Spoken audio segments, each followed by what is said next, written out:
Hi, my name is Layla and welcome back to my channel. Today I'm very comfortable. I really feel like this is the right time to talk about this particular topic, especially where we are in society. I know that this is a bit of a controversial topic because you have one side that is just a little disclaimer. This video is mostly going to be for women and young girls, but I do believe that men can get something out of it too, so why not? If you want to continue and you're a man, go right ahead. With the oh, of course, someone happens to be on a motorcycle as I'm filming. So anyways, with the sexual liberation movement and sexual revolution in the 60s and the 70s, I could say the last 60 years or the last 50 years, we are completely different as women, and a lot of it has been good things. I'm a firm believer in women's right. I'm a firm believer in women being able to be treated equally as men. But I don't believe that women and men are the same. I think that we are different, and that difference is perfect. In the sense that men have things that women need, and women have things that men need. We were not created to be the same. And when I say the same, I don't mean equal. We are equal, but we are not the same. We have strengths and we have weaknesses. And where one party has strength, the other is weakened, but it complements each other perfectly. So with that being said, okay, I do believe that we have gone in the wrong direction. And when I say we, it's because I was a part of the system. Like, I was deep in the matrix, okay? Like, whatever the matrix said, I believed. And anyone who tried to wake me up to the realities of what's going on in society, I just felt like they were a conspiracy theorist. I didn't believe it. I was enjoying the system that, the world has created. And without running around, let me go straight to the point. Women are so confused. And when I say women are so confused, I mean, even when I was younger, I was so confused by what society expected me to be. On one hand, you had the sexual liberation, like just be free and show your body off and do what you want. And then on the other side, you had the do not objectify me as a woman. Like, you're not allowed to lust over me, you're not allowed to objectify me, you're not allowed to see me as just an object and a tool for sex. So when you're young, you're caught in the middle because you don't know, do I show off my body? Do I not? Like, what am I supposed to do? It's so confusing. And I feel like today, like, us as women, we're in a state of confusion. Like, and I think that that's perfectly planned by the enemy, because women have so much power. Women breathe life. We bring life into this world. We take a seed and bring life. That is something that is so powerful. So if we as women are confused, guess what we're passing on to that next generation? Confusion. Not to go on a tangent here, but I really want to speak on knowing that you are more than your body, knowing your worth, because a lot of us, since we were children, have been sexualized by older men, by the media, by entertainment, that we have now exchanged our true identity and have taken on our body as our identity. So we spend our life not cultivating the other parts of us, because we think that when people meet us, that's all they want. When men meet us, that's all they want is our body. So we've learned to accentuate it and dress a certain way, post a certain way, do surgery, all of these things. And as much as we might lie to ourselves and say, I'm just doing it for me, no, you're doing it because that's what society has told you is desirable. That's what is expected of you, you know. And I'm not a man basher, I'm not a woman basher, but I do believe that a lot of us have the conceptions that we have because of media. Even men who objectify women, yes, you have some men who are just naturally perverted and creeps, but you also have men who have been conditioned by a society that pushes porn down their throat. And so when you've had that image of a woman since you were a child, you grow up to become this man that thinks that women are just objects of your pleasure. And when every music video reinforces that, when every kind of entertainment reinforces that, you start to believe that that's the truth. And so when men come with that expectation, when it's happened once, twice, or 3, 4, 5 times, as a woman, you subconsciously start to believe that that's all that you're worth. So everything becomes about your body. Everything is about your body. How can you look the fittest? How can you look better? How can you, and there's nothing wrong with being healthy and obviously wanting your body to look good, but I mean in a very vain and shallow way.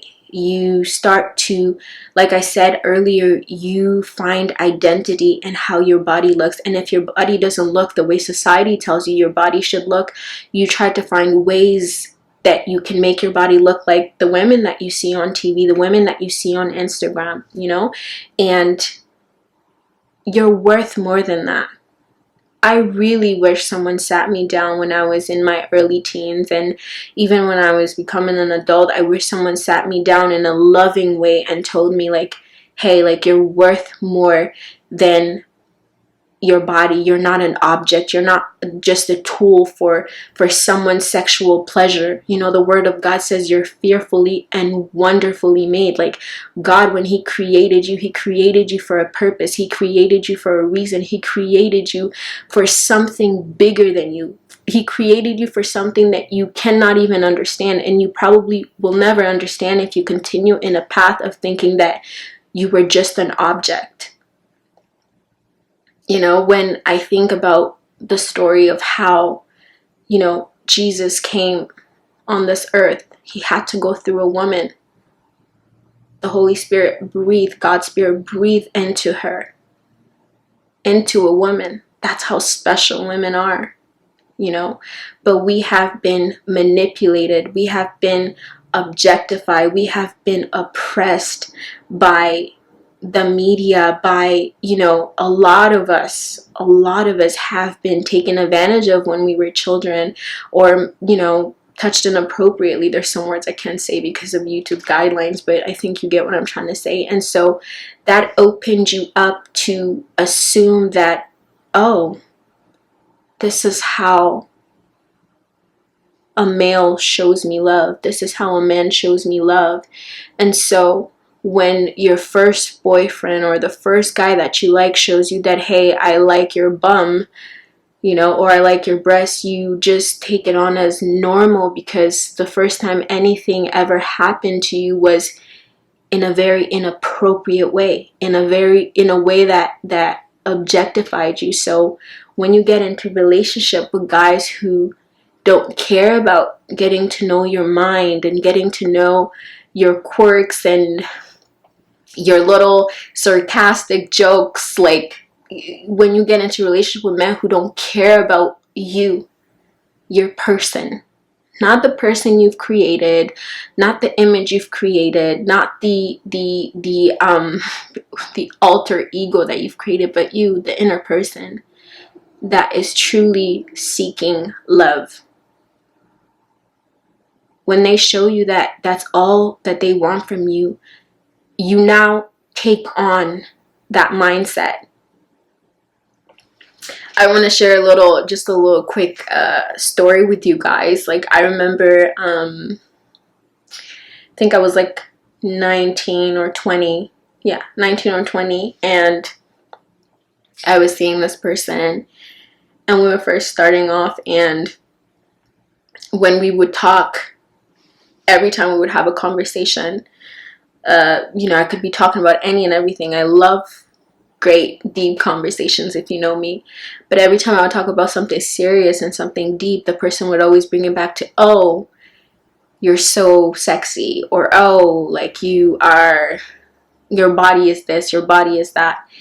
And I remember at the time, because I didn't have the knowledge that I have now, I automatically shut down. And now every time I would talk to that person, I would talk to them about that specific thing that they always talk about. So I didn't even think to talk about my goals, my dreams, and the things that I care about, because I assumed that this is all the person wanted to hear, was anything that had to do with the physical, And I share that to say that if you're a young girl, you're watching this, or you're my age and you're going through this, and you kind of feel stuck because you're in the cycle of being objectified, of being treated like an object. And when you're treated like an object, because apart from whatever you can give to someone to satisfy them, they don't care about you. You will feel it. You will know it. Another quick thing that I want to share is just to give you guys an example, because I believe that people cannot be edified, they cannot change, they cannot heal unless we are honest with each other and we have these honest conversations and we share our experiences, so that the younger generation have someone to look up to, someone to understand, oh, okay, she's been through it, so I'll be able to get through it too, right? I know for me, when I was in this particular, I wouldn't even call it a relationship. I'm not even gonna call it a relationship. It was just a thing, okay? And that thing that lasted very long. I had put in my mind that I wasn't going to have sex often, because deep down in my heart, I knew that it was a sin. I grew up in church. I knew that, it was wrong in God's eye, but I didn't know why it was wrong. I knew that we're not supposed to have sex before marriage, but I didn't understand why. I didn't understand that it was God's protecting us from the repercussions, from the soul ties, from all these things that I'm not even going to get into.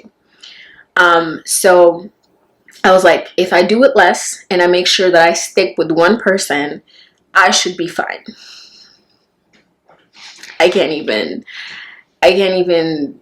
get into how ridiculous that sounds to me now, but at the time I felt like it was such great logic, because I was surrounded by some far off friends or people that I knew that were well and out, so I was like, okay, I'm good.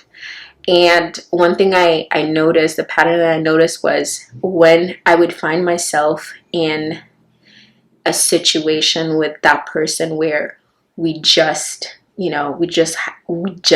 fornicated. I'm not even going to paint it and say we just had intimacy. We just fornicated. In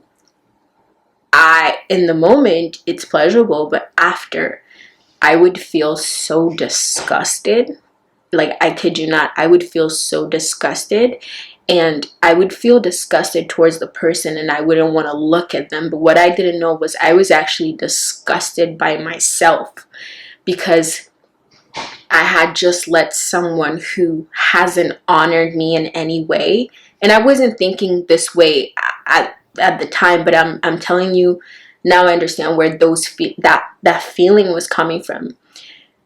I believe I was feeling disgusted, not with the person, but with myself, because I have just given my body to someone who has never honored me, hasn't really earned me. And as a woman, I feel like in every woman, you have a need to be honored and to be earned, but because of pressure, because of your own pain, because of your own battles, you give in. But deep down, you're doing it because you want to be loved. It goes back to wanting to be loved, especially if you didn't grow up with a father. Like, that male affection is something that is like a hole in your heart.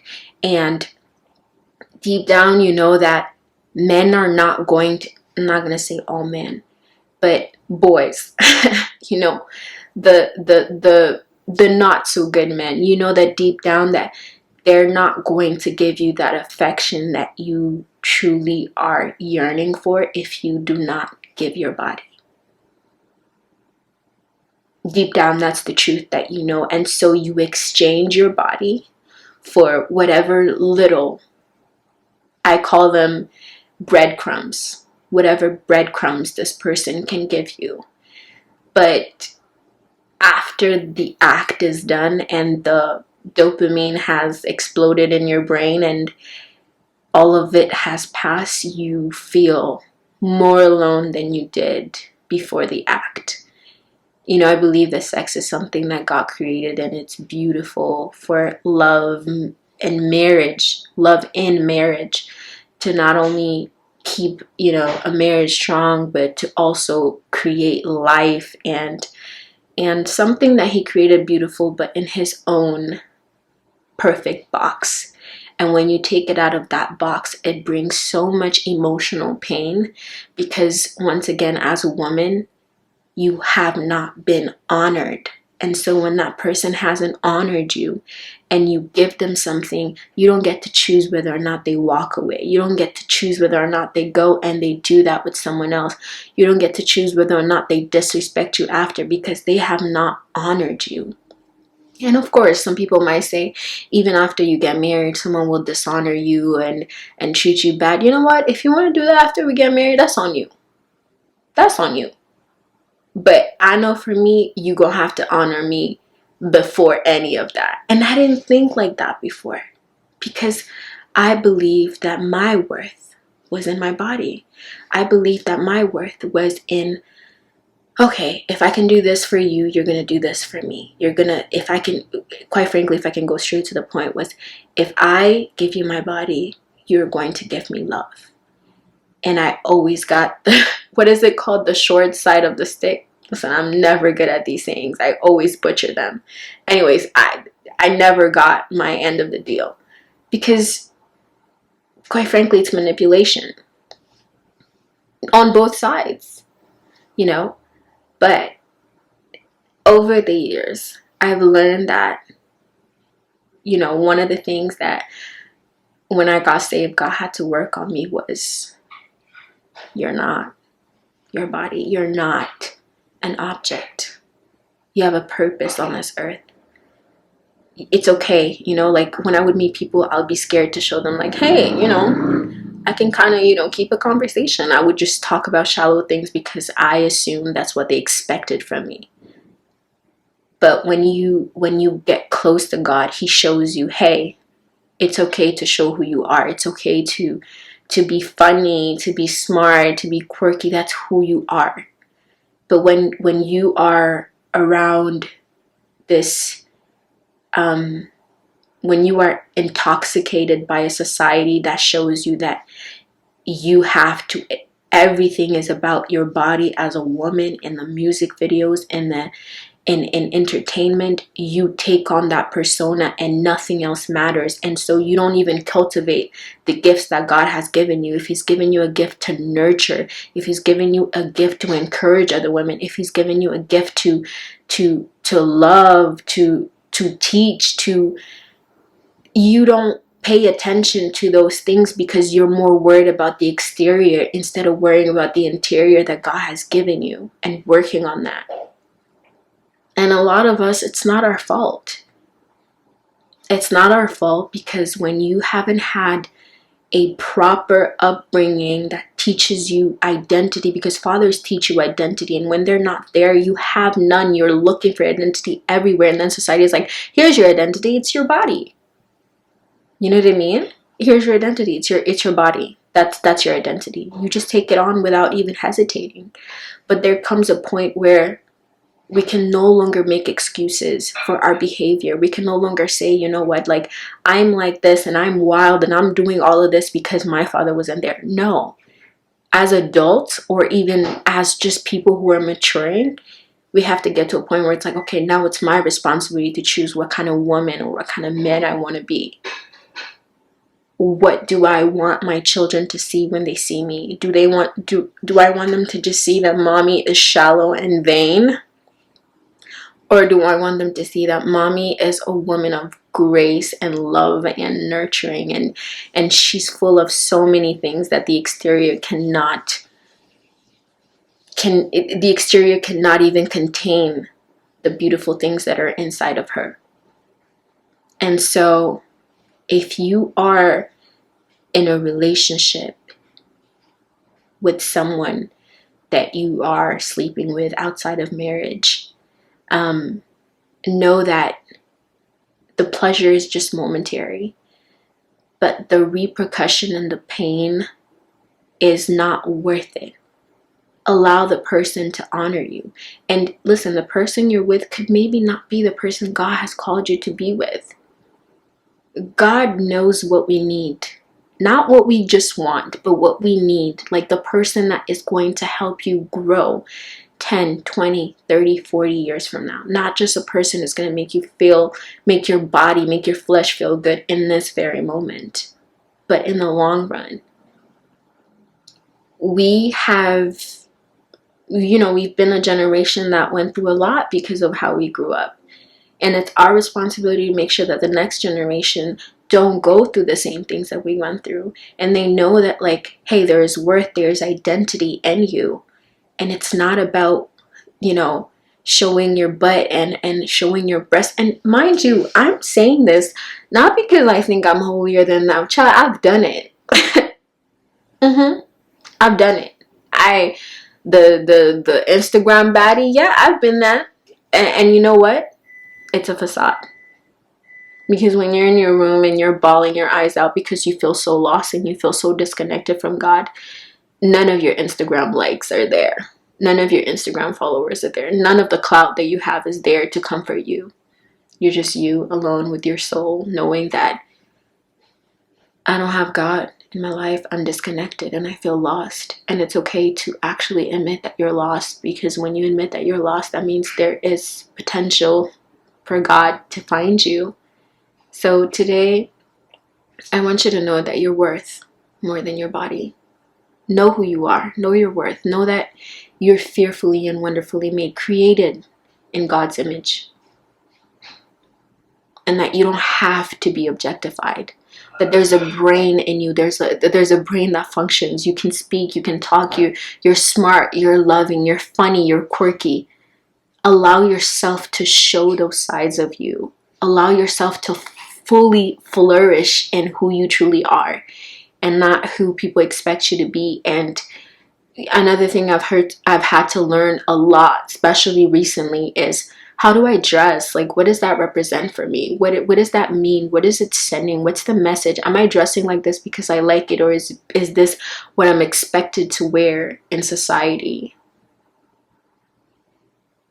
More than ever, I want to be graceful. I want to inspire the younger generations. When I was young, I wanted the older generation to just give me all the advice in the world. Some of them were a little mean, but whatever people weren't for you, make sure you are for other people.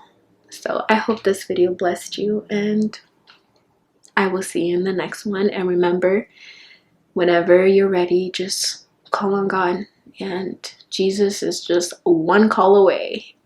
Open your heart to receive him, and he will heal you from whatever you're going through. Bye.